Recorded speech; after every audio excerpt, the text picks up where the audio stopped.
Good afternoon. I want to welcome you to SERDC's fourth webinar this summer in our series looking at materials or material specific and looking what our industry is going to look like as we emerge from the pandemic, assuming that we emerge soon, we hope. But take a look at what we've got.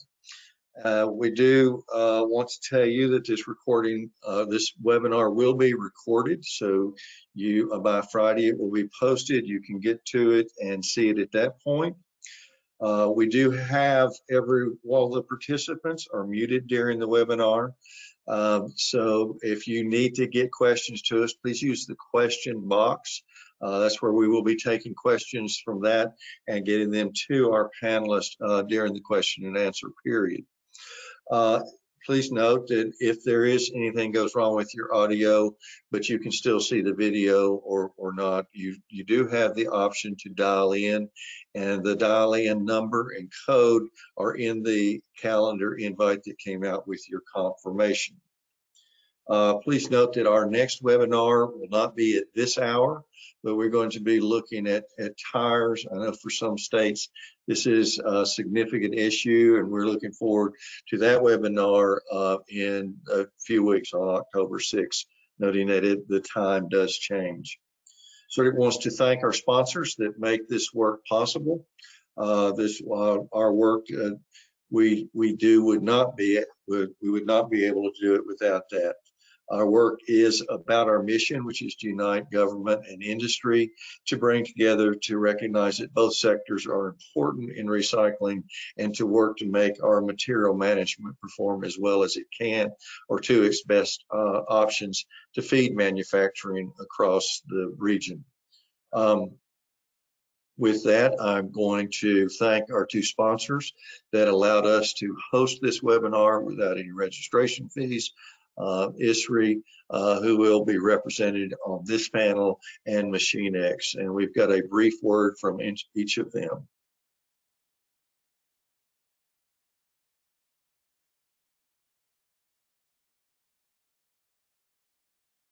Hello, I'm Robin Weiner, the president of ISRI. ISRI is very proud to partner with SERDC and others participating in this webinar series to showcase how the recycling industry has adapted to meet numerous unexpected global challenges while continuing to provide essential infrastructure and products needed in our everyday lives. ISRI looks forward to working with each of you to continue advancing the recycling industry. Thank you.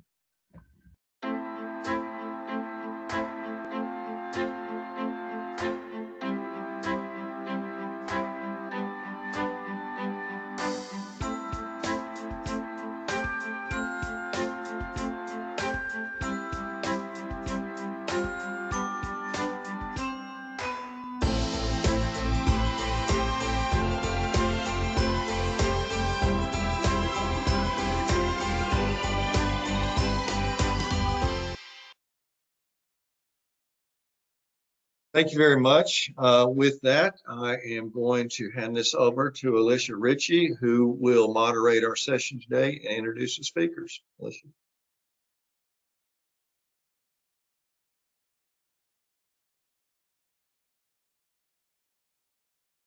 And Alicia, we can't hear you. Hey, Will, thanks so much for that introduction. Thank you. Yeah, and special thanks to our supporters at ISRI and MachineX for today's recycling webinar. So thanks to all of our attendees today for joining. Our first speaker is Joe Pickard, the Chief Economist and Director of Commodities at ISRI. Since 2010, Joe has directed ISRI's research and analysis on recycled commodity markets and the key economic role recycling plays in the United States and globally. Previously, Joe served as the economist for the International Copper Study Group in Lisbon, Portugal, and as a member of ITAC number 5, he served as an advisor for the United States Trade Representative in the U.S. Commerce Department on trade issues related to non-ferrous metals and building materials. We're handing it off to you, Joe.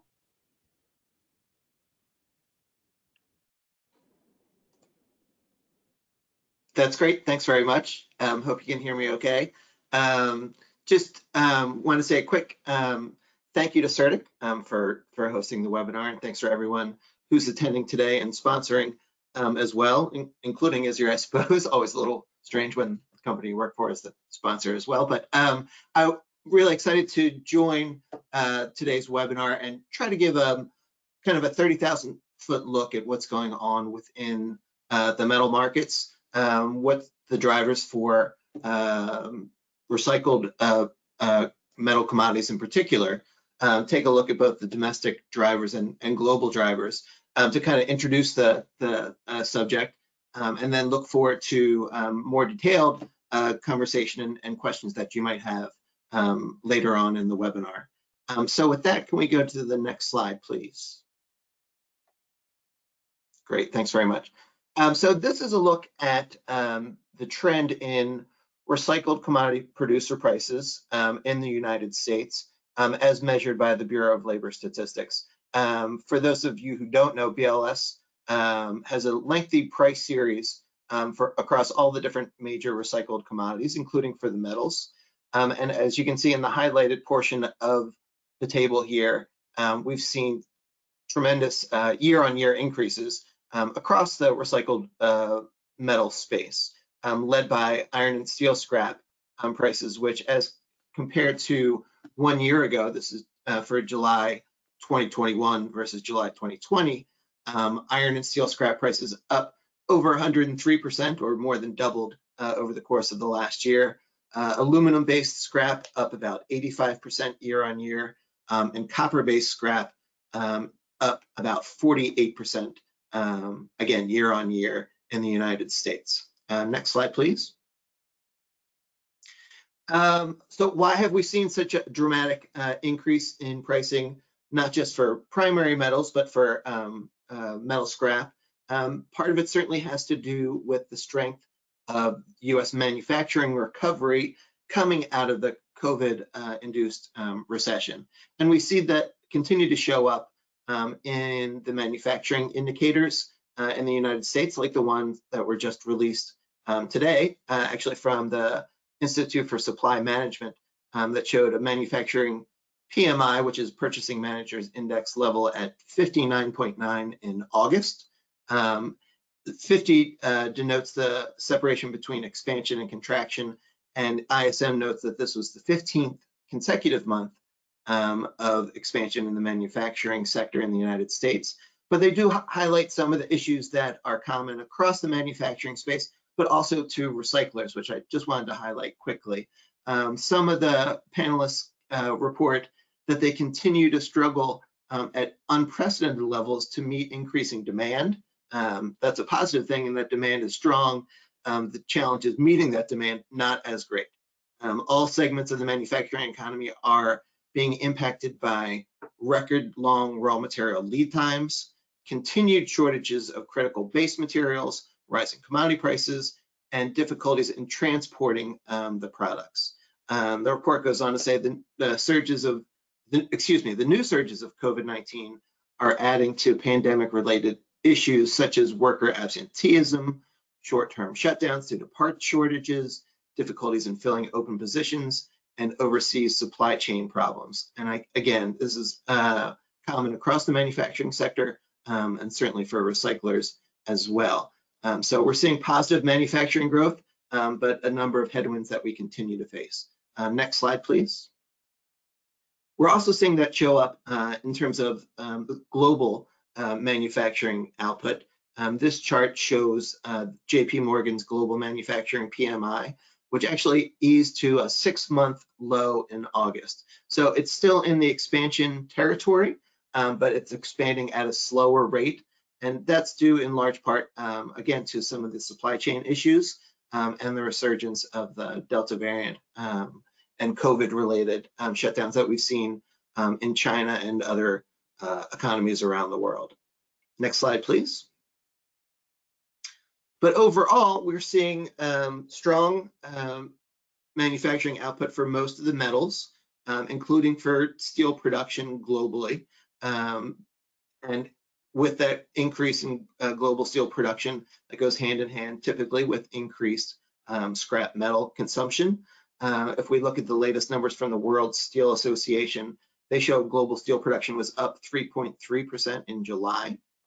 Amongst the major steel producing countries, year-to-date steel production in China is actually up 8% to nearly 650 million tons through July, even though for the month of July itself, Chinese steel production cooled about 8%. When we look at the United States numbers, US steel production through July was up nearly 19%. And again, this is critical for ferrous scrap consumption that we're processing in the country. On the ferrous side, about 80% of everything that gets processed in the United States goes to domestic producers like steel mills and foundries, and about 20% typically goes to export markets. But that 20% can be a key determinant, certainly in terms, not just in terms of demand, but also in terms of pricing. Next slide, please.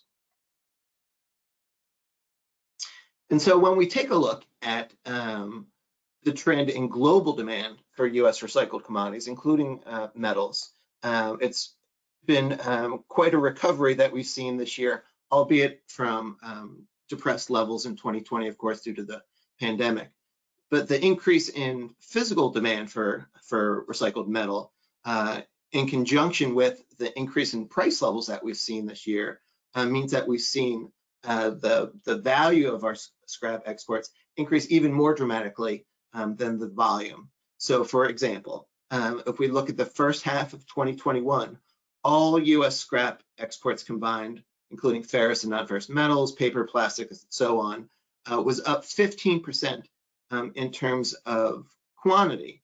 But if you look at it on a dollar basis, it was exports were actually up 62% to more than $15 billion through June. And we see that across the metals too.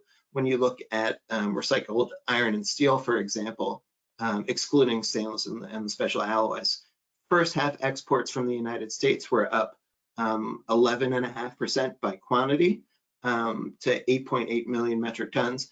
But in dollar terms, we're up nearly 69% to $3.3 billion. We are seeing increased demand for ferrous scrap from China as China continues to focus on increasing domestic usage of ferrous scrap for their iron and steel production.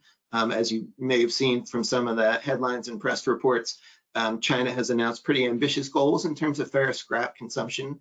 By 2025, they want to increase ferrous scrap use by 23%.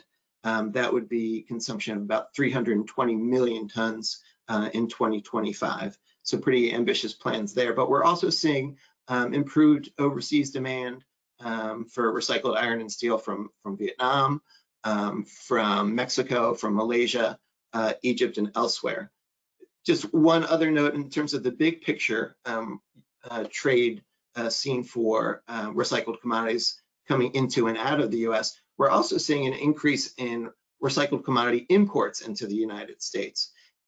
Imports, again, by quantity are up about 34%, but by value, all scrap imports into the United States in the first half of 21 were up 54% by value to nearly $5 billion. And we're seeing increased volumes of imports on everything, not just steel, but also aluminum, including UBCs, copper, and other scrap metal imports as well. Next slide, please. Okay, nope, that's good. Yep. Just a couple more slides. Sorry for all the data. I'm an economist, so this is, kind of what we thrive on. But just taking a look at some of the other global drivers for the demand for recycled metals this year. We have seen an increase in US recycled aluminum exports this year, up about 15% overall, including significant gains to Malaysia, India, and Hong Kong. Interesting in that a lot of the aluminum scrap exports that normally would have been sent to mainland China were actually exported to Hong Kong directly so far this year. If we look at the picture on copper scrap exports from the United States, next slide, please. We see that shipments, thank you. Shipments to China have actually increased by nearly 133% this year to over 105, or to nearly 105,000 tons. That comes as China has implemented new guidelines for high quality recycled copper imports, and we're seeing continued strength in shipments of recycled copper to mainland China, including most of the high quality grades, number 1 and number 2 copper included. Malaysia and Canada have also seen increased demand this year for recycled copper from the United States. And just as a side note, for copper in particular, the export markets have had a bigger influence in terms of domestic pricing as compared to ferrous, where the domestic to export ratio is about 80-20. In recent years on copper and copper alloy scrap, the ratio has been more 50-50 in terms of how much gets sent to domestic consumers versus how much gets sent to overseas markets. Okay, so that's a recap of sort of the domestic and global picture. Next slide, please. Just wanted to leave you with some expectations about the overall economic outlook. Certainly, there's been a lot of attention to what's been going on with the Federal Reserve, and rightly so. These are the numbers from the Fed's latest economic outlook, which, you know, all of the things being equal, should be positive for domestic growth and also for demand for recycled metals. Their projections for 2021 overall GDP growth currently pegged at 7%, slowing to 3.3% in 2022 and 2.4% in 23. They continue to expect the unemployment rate to decline, and they expect inflation to ease into over the next several years as well. And you may have seen Federal Reserve Chairman Jay Powell give his speech to the virtual symposium at Jackson Hole late last week, where he stressed kind of 3 major points. One, that jobs are recovering, but that we still have a long way to go. That inflation is high, but that the Federal Reserve remains confident that inflation is transitory or just for a short period of time. And then finally, that they actually might start their tapering, which is declining bond and mortgage-backed security purchases by the end of this year, by the end of 2021, but not to expect any interest rate hikes in the near term.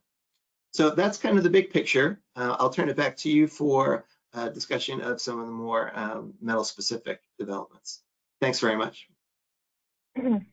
So from some of our panelists, is U.S. metal recycled in other countries only? And if you could expand a little bit there, that would be fantastic. So most of the U.S. metal that gets recycled metal that gets processed also gets consumed in the United States. If you're looking big picture, about 70% of the recycled metal goes to domestic consumers and about 30% goes to overseas markets.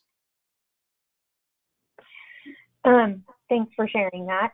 Sure. And then another question that has come up is, if there's one key takeaway for, you know, struggling metal recyclers out there, what's one piece of advice that you could offer for upcoming months? Yeah, I would say hang in there would be my advice. These have obviously been difficult market conditions. You know, I talked a little bit about the challenges in the labor market in terms of global supply chains, certainly in terms of transportation. Those things are taking a little bit of time to work out, but I think we are making progress. And so I think the outlook is actually quite positive. Awesome. Thank you, Joe, so much for your time. I know we've all learned a lot from your presentation. We really do appreciate it.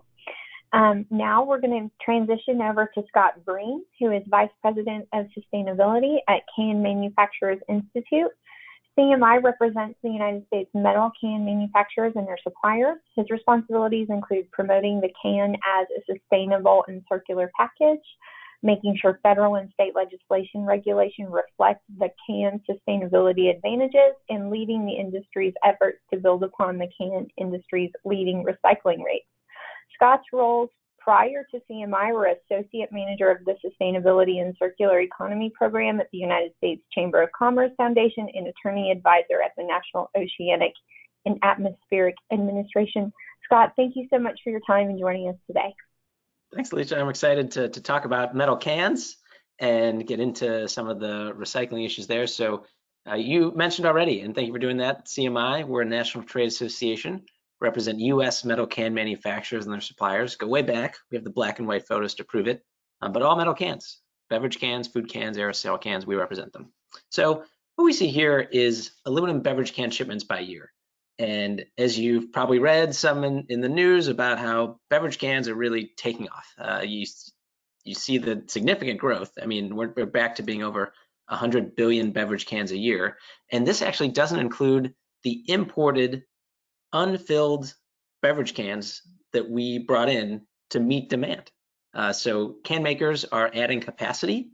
So the next slide shows some headlines from there where you've got Ardagh and Crown, two of the big beverage can manufacturers, announcing new plants or new lines in existing plants. Ball has done the same. You have new entrants, including Canpack from Europe and Vass's from south of the border, building new can plants in the US to take advantage of this significant growth in can sales.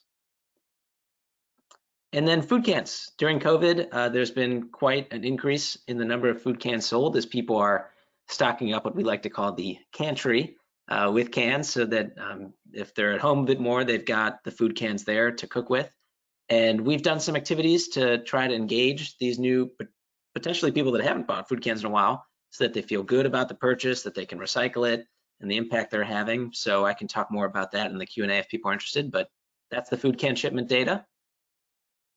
And then lastly is the general line and the aerosol cans. So you see aerosol cans about 4 billion. So just to level set here, so aluminum beverage cans, a little over 100 billion. Food cans, more like 26, 27. And then aerosol, you see a little under 4. And then the rest of the cans, you know, maybe a little under 1 billion. So that's where we're at in terms of can shipment numbers. And then some numbers that relate to what Joe was just talking about in terms of exports and imports and consumption here in the US. So you see that blue line in terms of how much of the UBCs, the used beverage cans, are consumed at home. It's huge, right? And that's why we say that aluminum beverage cans are recycled at scale today in the United States, typically into new beverage cans. And I'll talk more about that. But you see there's a little bit of exporting, a little bit of importing, but mainly the cans that are recycled here get ultimately processed here in the new cans. And then we've got our key performance indicators. So this is a document that CMI puts out every year with the Aluminum Association. And what you're seeing is the 2020 report, which is really actually has 2019 data. We're going to come out a little later this year with a 2021 report that has 2020 data. But you can see that the beverage can is superior to its competitors when it comes to recycling rate. And consumer recycling rate is the one we focus on because it adjusts for imports and exports. Recycled content, and then the value of material. And that's a 2-year rolling average. Those numbers, to be honest, have changed a bit, just as Joe was talking about. There's lots of changes in commodity prices, but that was a 2-year rolling average we used. And I will say that the 46% number, right? So what does that mean in terms of number of beverage cans recycled? So that's 43 billion beverage cans recycled in the United States. And more than 95% of those cans were turned into new cans. And that's the equivalent of 11 12 packs per American being recycled in 2019. And give you another sort of stat that maybe helps put that into context. That's more than 80,000 aluminum beverage cans recycled in the United States every minute, right? So we're processing at scale today. So keep on going. I want to mention quickly some research that we put out in the past year. So one here that you're seeing is a material flow analysis. We brought on a circular economy consultant named Metabolic to look at the data that is put out there by each industry and put it all in one place and put it visually, because that's how a lot of people tend to understand this sort of information. So we've got this Schenke diagram, this material flow analysis, and you see in the top right, that big blue band is showing what I was talking about, that aluminum beverage cans are turning into new cans. We're losing too many into landfill, and more than half going to landfill is unacceptable. And I can talk more about how we're trying to change that. But still, at the same time, we have the highest recycling rate in the United States and in the world. And this report concluded that aluminum beverage cans are the most circular container in the United States today, and that's what the material flow analysis shows. And it also concluded in doing modeling of 3 future scenarios, 100% collection, 100% sortation, and a national deposit system, that aluminum beverage cans deliver the largest environmental impact on all 3 of those future scenarios. So no matter what kind of recycling system of the future, beverage cans deliver the biggest impact when you're talking carbon or water, things like that. So this slide here is actually a different piece of research, and it is about the economic impact of aluminum beverage can recycling. So the last one, different report, that's at cancentral.com/recycling unpacked. This one, economic impact, cancentral.com/cansdriverecycling. And it concluded that without the revenue from UBCs, most material recovery facilities would not be able to operate with their current business model. And that's because of the relatively high value of aluminum beverage cans. And this makes sense because the Recycling Partnership's 2020 State of Curbside report found that aluminum and steel cans, they're about 6% by weight of all the recyclables generated in single family homes. But those aluminum and steel cans that are only 6% by weight, they represent a little over half of the revenue of all those recyclables. So we're really important from an economic standpoint. And this next slide here is it kind of reflects what Joe was talking about, those commodity prices going up really across the board, but specific for cans, you see steel cans, the price per ton went from $79 in August 2020 to $250 this month, so quite a big jump. And then the price per pound, aluminum beverage cans went from 40 cents to 75 cents over the course of the year. And I got these numbers from recyclingmarkets.net. Every month they put an update in resource recycling, and that's where I got it. So the next slide relates to our finding in that research that is at cancentral.com/cansdriverecycling. And even though it found, wow, big economic impact from beverage cans, MRFs couldn't operate without it, it also found that up to 1 in 4 beverage cans are missorted at a typical MRF. So that's up to 1 in 4, that's worst case scenario. That's still a lot of beverage cans that are being missorted. So we saw this, we put out the research, we said we gotta do something about it. And Ardon Crown, which are 2 beverage can manufacturers, said, we will fund a grant program. And we said, great. We brought in the Recycling Partnership to help us with it. We put out an RFP and had MRFs submit to us their proposals for how they would use the grant money to capture cans at the MRF. We didn't really care how they did it. It could be a new eddy current, it could be an add-on to an optical, it could be something else. But we got a fair number of applications.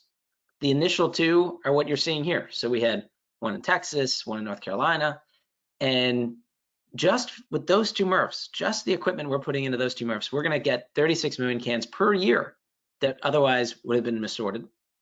And once those 36 million cans every year are recycled, they're worth about $500,000. And the impact of those cans being recycled goes beyond the economic. There's also environmental. It'll save 15 million kilowatt hours of energy. That's enough for every person in this country to watch an hour of TV. It's pretty good. And it will also avoid 3.5 million kilograms of carbon dioxide equivalent emissions. And that's the same as an average car driving 9 million miles, which is about 350 times around the Earth. So the numbers around aluminum beverage can recycling, it really adds up quickly. So when you do projects like this where you're getting millions of cans, big energy, big carbon dioxide savings. And we did announce a 3rd grantee. So the 3rd grantee is GEL Recycling in Orlando. That was another 3.5 million cans. So the graphic you're seeing on the screen is showing the impact of the 3 grants in total, 40 million cans, $600,000.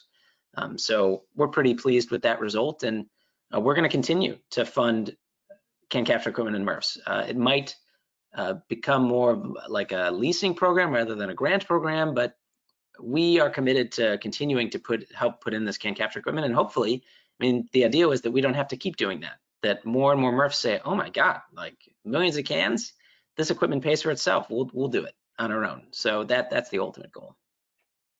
So in terms of communications, we did put out some new tools. We've got canrecyclingimpact.com using data from the Aluminum Association's life cycle analysis and other sources. We put together this tool where people can put in a number of beverage cans recycled and then see their absolute impact, but also in terms of some of like the metrics I was talking about earlier, like miles you drive a car, or hours you can power a TV. We're hoping that this leads to individuals seeing the results of their can recycling or their plogging, which I often do. You run around, you pick up cans, and you feel good. You got to run in and you picked up some cans. It's great. And on top of individuals, we also want communities to put in their number. Maybe they know that over the course of the year, their community recycled 50,000 cans. Okay, great. Now you've got numbers you can put in your newsletter or on social media. And we've got a very long, detailed link on the site that explains the sources and how we calculated the numbers, but we're hoping that this is an engaging tool for people to use. And we also put together our aluminum beverage can sustainability communications toolkit, cancentral.com/sustainability toolkit.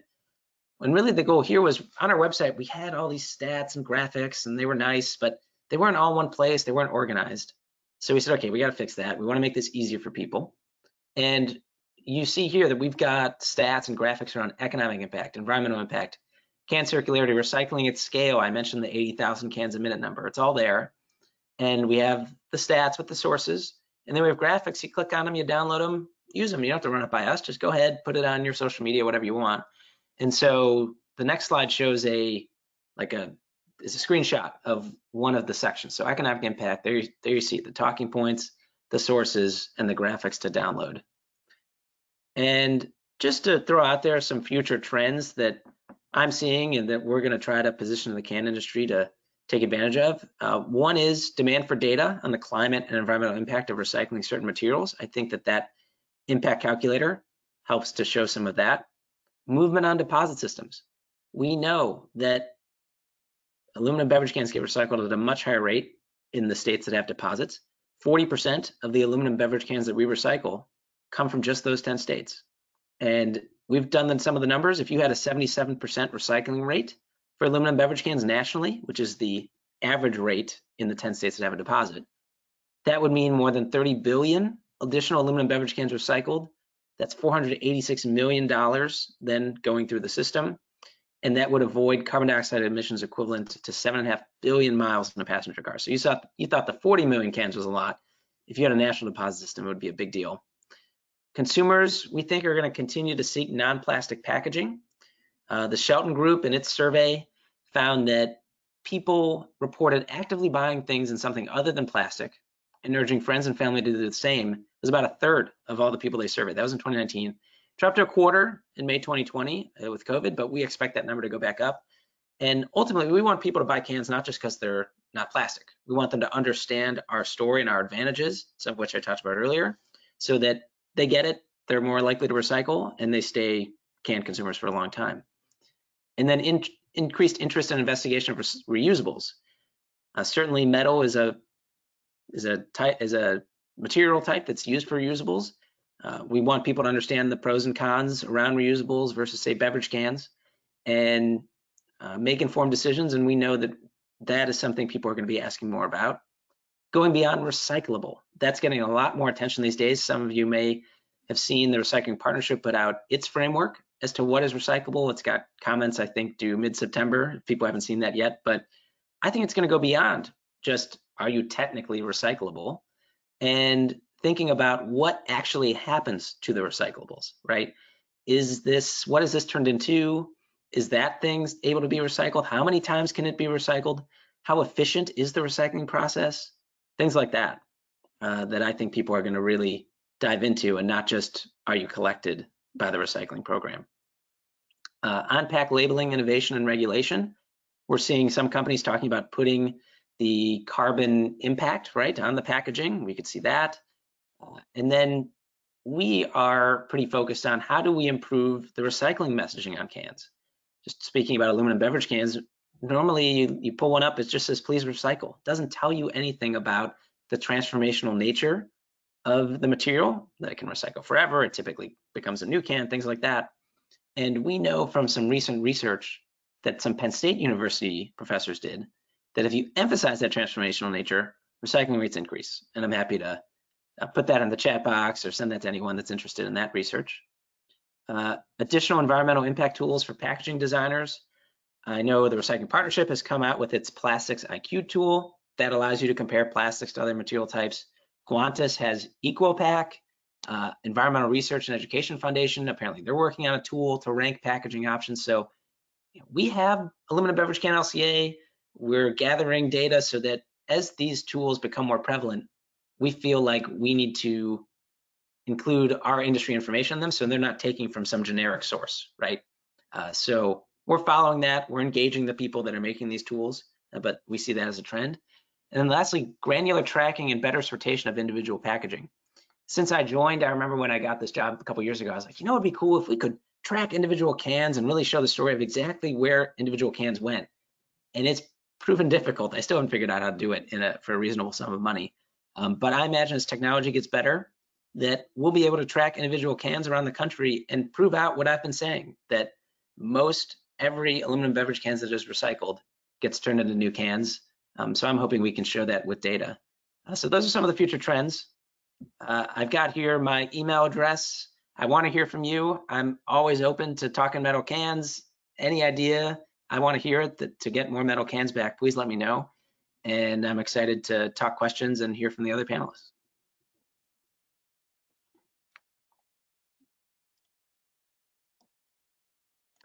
Oh, I can't hear you, Leach. I don't know if others can. Thanks for that. Okay. Yeah, I can tell you, I will never take a look at a 12-pack the same way again. I just learned so much about the aluminum.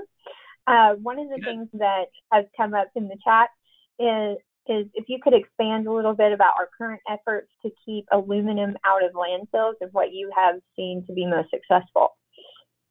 Yeah, so the primary one's deposits. I mean, it's not just our country. If you look globally, there's countries like Germany and the Scandinavian countries and other countries that have aluminum beverage can rates in the 90s because they have a deposit. And then there's Brazil. They have a 98% aluminum beverage can recycling rate. It's not because 98% of people have curbside access and are really conscientious. To be honest, it's because they know where to take the cans for money, and people go around collecting cans. Now, I'm not saying we need to set up a system where there's people going around collecting aluminum beverage cans because they need the income. But having some sort of financial incentive to return aluminum beverage cans is really important, especially because so many of the cans are consumed away from home. So you need that incentive for people to hold on to it until it can be redeemed. And you talk about places we're losing cans. I mean, I think deposits is one. Another is, of course, household access. There's only so much that has curbside, right? But away from home access. You know, I talked with Keep America Beautiful, where that's kind of their space is away from home recycling. And I said, where's the community? Where's the park, whatever, that is doing public space best in class? You know, they've got sensors on the recycling bins. They're only servicing the ones that need to be serviced. They've got really nice communication wrapped around the bin. There is no such place. So I think that's another area that we need to improve on, especially because one of the reasons people love beverage cans is because they're portable. You can take them away, but we need to make sure the access is there for people to recycle them when they're done enjoying it.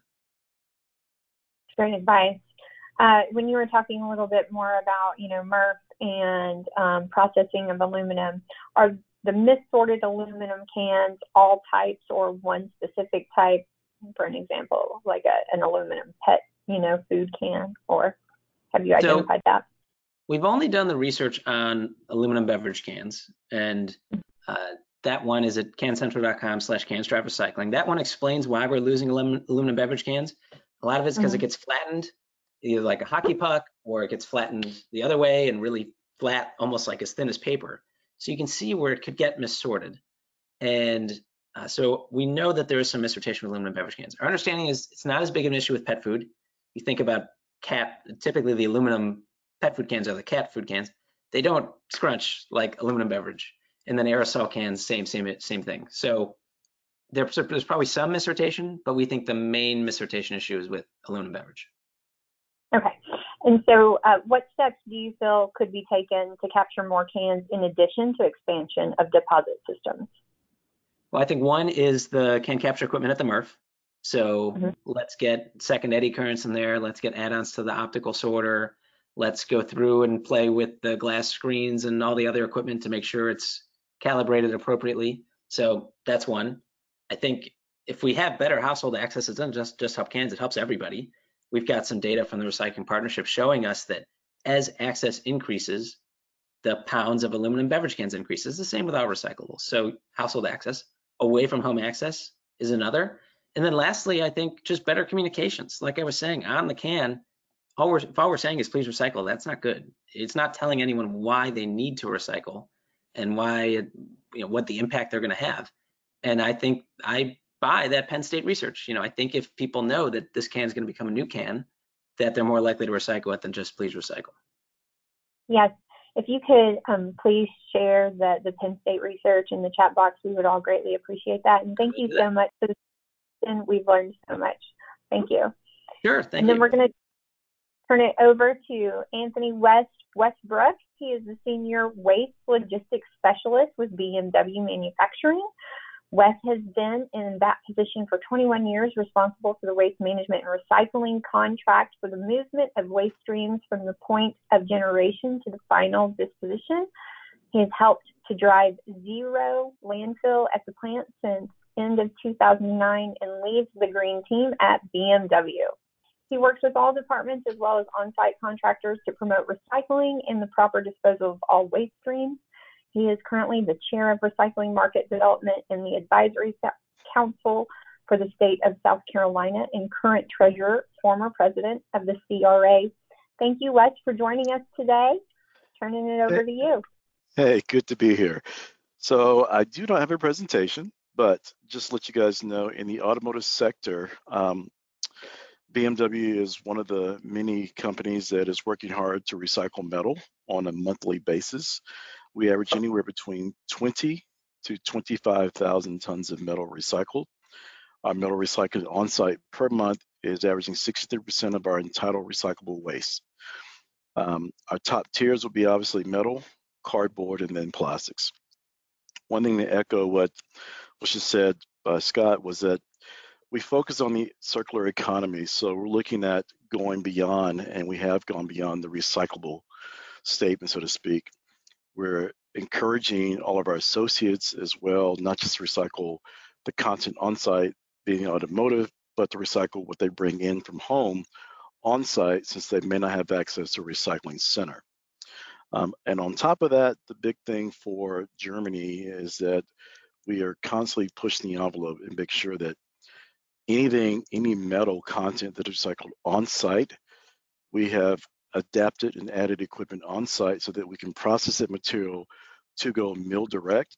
That mill then sells back to our suppliers that do our metal stamping here in the States, and then those stamping parts come back into the plant as parts going on brand new automobiles.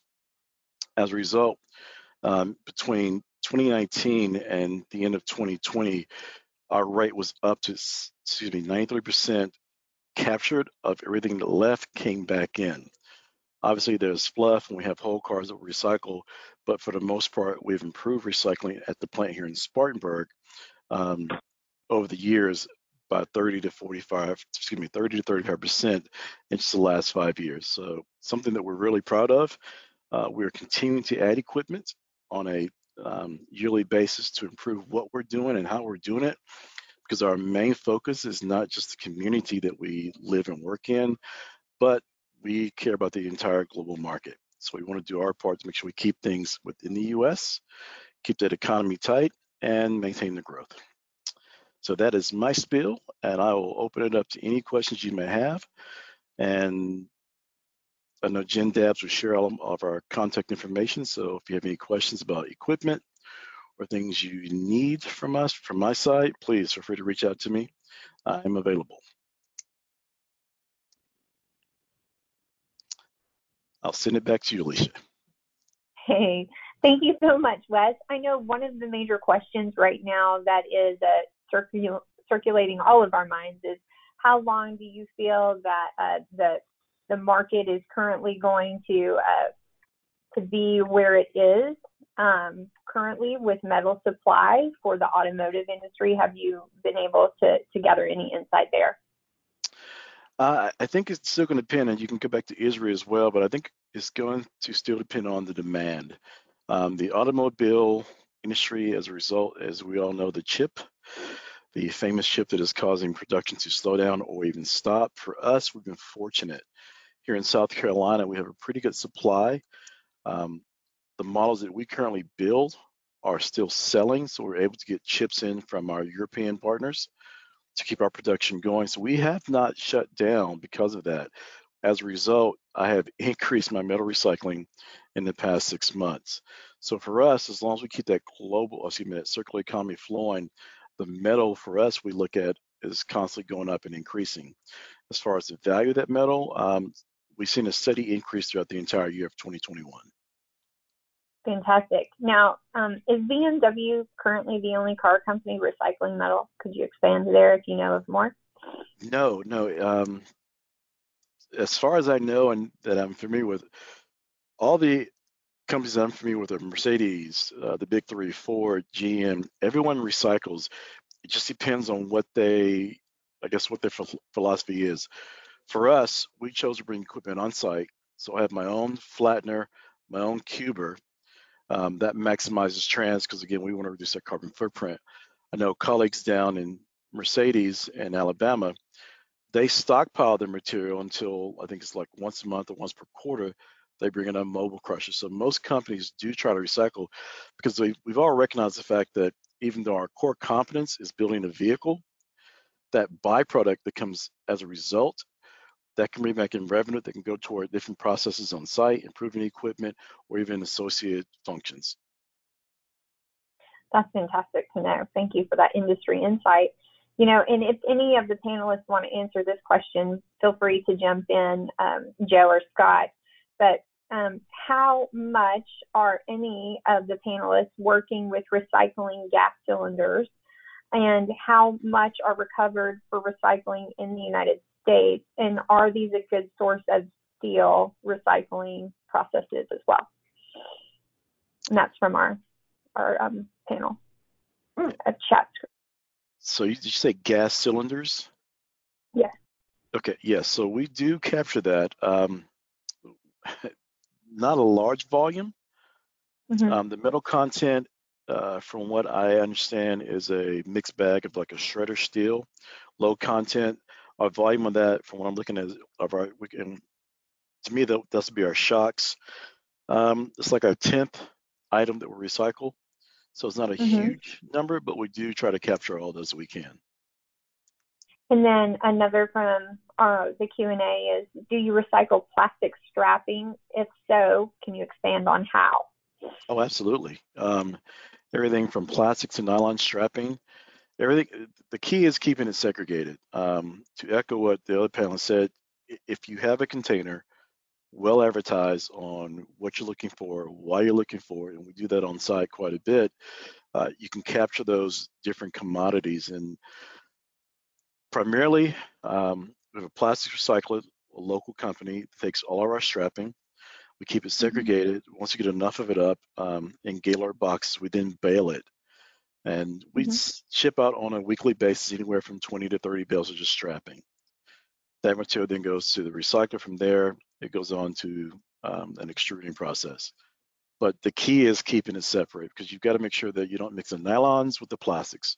That's a big no-no, and that's sometimes more difficult than it is as easy as it sounds. But once you master that, the rest is a piece of cake. Fantastic. Thank you for sharing. I noticed that you've helped to drive zero waste at BMW. So what is the key that you can share with all of us here that helps drive us closer to less waste going into the landfill at a large production facility? Use a really big cattle prod. Just don't leave the marks visible. No, in all seriousness, it took a lot of educational classes. We ran with a BMW network, so we ran a lot of information slides on a daily and weekly basis.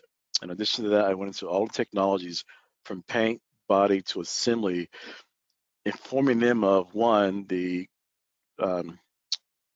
corporate mandate of our sustainability processes, why we want to do it. We emphasize the social impact, not just here in the plant, but the community around where they live in. And then from there, I did for Earth Day, we did classes for the kids that came with their parents to see the Earth Day celebrations. And that was one of the biggest wins we ever got. If you can influence the kids that come in to Earth Day celebrations, they then will shame their parents to no end that we should do it at home. And then we build that block from if you do it at home, you should really do it here. And then the last thing is we share the refunds that come back in. We ran contests between departments in assembly, in paint, in body. Food, pizza parties are a great motivator. So between the different technologies that had the highest recycle rates per quarter, then they got a pizza party, or they got an incentive, a safety gift, a nice little Yeti cooler or drink container. So it just depends on what motivates most people, but usually food and money goes a long way. And if you can show them that that money that we're capturing from the recycling is coming back into the plant and how it's utilized, that information goes a long way. They want to know, is it worth my effort to do this? And we try to show that on a monthly basis. So there is no one thing that I found works perfectly. We just kept trying and emphasizing, but we killed them with kindness and with data. And then in the end, we gave them food. I love that. Education always works. Thank you so much, Wes. We've got one final question, most likely for any of our panelists. How many recycling facilities are still small business owners? This may be best directed at Joe. So Joe, if you're still with us, if you want to pop back on. How many recycling businesses are still mom and pop shops via large corporate facilities? And has there been a consolidation movement in the industry lately? And if you could speak to that, that would be great insight for our streamers out there. Sure. Yeah, happy to answer that one. And just by way of context, ISRI does a economic impact study every 2 years that takes a look at the entire population of recycling facilities in the United States, which we just updated. And those results are coming up on our website, I think, later this week. But as part of that process, we know or have a good sense of the number of scrap and recycling facilities in the United States. The most recent numbers, I think, were around 11 to 12,000 facilities nationally. The vast majority of those are small and medium-sized businesses, but we do have an industry trend that we've been seeing for increased consolidation, not just vertical consolidation, but horizontal consolidation too. So we have some of the larger scrap companies acquiring other yards for sure. But then we also have manufacturers like steel producers who are looking to secure additional in-house scrap supply. And so those consolidation trends we expect to continue into the future. That's fantastic. Thank you so much. I wanted to say thank you again to Wes for joining us today from BMW, and a big thank you to Joe and Scott for joining us today from ISRI, as well as the Can Manufacturers Institute. And so any questions that you may have after our webinar here, please direct them to the information that was included in either your email that you received from registering or direct that was listed here in the chat. Again, thank you all so much for joining today. And if there's no further questions, we're going to close it out. Pleasure, guys. Thank you. Thank you.